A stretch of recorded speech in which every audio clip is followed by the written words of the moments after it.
Sir నమస్తే sir. మీ నమస్తే పేరు? సార్. నాగేశ్వరరావు సార్. నాగేశ్వరరావు. మీది ఎక్కడ సార్? ఈ అప్రాస్పల్లి దగ్గర అప్రాస్పల్లి ఏఆర్ తండ, ఏర్తాడు గూడూరు మండలం. గురుడు మండలం. మీరు ఏ వెరైటీ వేసిర్రు? 28 ఆహా, విత్తనం ఏది వేసారు? భద్రకాలు వేసామండి. భద్రకాలు వేసారు, నయారా కంపెనీ వాళ్ళది. కింద భద్రకాలు కింద అడుగు మందులు ఎన్నిసార్లు వేసారండి? 2 సార్లు వేసానండి. 2 సార్లు. అడుగు మందులు ఒక 2 కట్టలు వేసారు. 2 తోట కట్టలు పెట్టినప్పటి నుంచి ఇప్పటి వరకు 2 2 కట్టలు వేసేసి 2 సార్లకి పాట ఎన్నిసార్లు చేసిర్రు?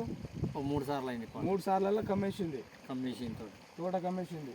ఇప్పుడు వరకు బొబ్బ కానీ ఏమైనా వేరే ఏమైనా ఉన్నాయా? ఏం రాలేదు సార్. ఇంతవరకు ఏం రాలేదు. ఏం రాలేదు. పూత బాగానే ఉంది. కాపు ఎట్లున్నది? కాపు ఒకసారి చూపిస్తారా? చూపిస్తామండి. కాయ కూడా ఎట్లున్నది? బాగుంది. కాయ బారుగున్నది, కలర్ బాగానే ఉంది, గింజలు కూడా బాగానే ఉన్నాయి. ఓకే. పైన ఎన్నిసార్లు స్ప్రే చేశారు? ఒక 4 సార్లు చేసాం. పైన మందులు ఎన్నిసార్లు కట్టారు? 4-5 సార్లు చేసాం. 4-5 సార్లు వేసారు.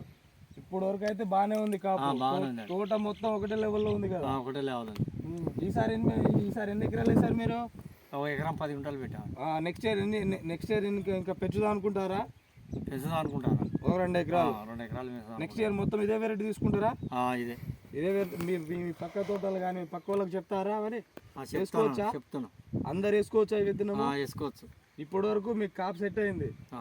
ఇప్పుడు మీకు దగ్గర ఎకరం 10 గుంటలు కదా, ఒక 30 క్వింటాల్ కాపు సెట్ అయిందా? అయింది. వస్తుంది, వెళ్తాయి. 30 క్వింటాల్ వెళ్తుంది కదా. ఇంకా మీరు భవిష్యత్తులో ఇంకా బాగా చేసుకోవాలని, ఇంకా కాపు పూత దశలోనే ఉంది కదా, ఇంకా పూత దశలో ఉంది. ఇంకా మంచి మంచి మందులు కొట్టి ఇంకా కొంచెం మన సీడ్ని లేపాలని కోరుకుంటున్నాము. Thank you.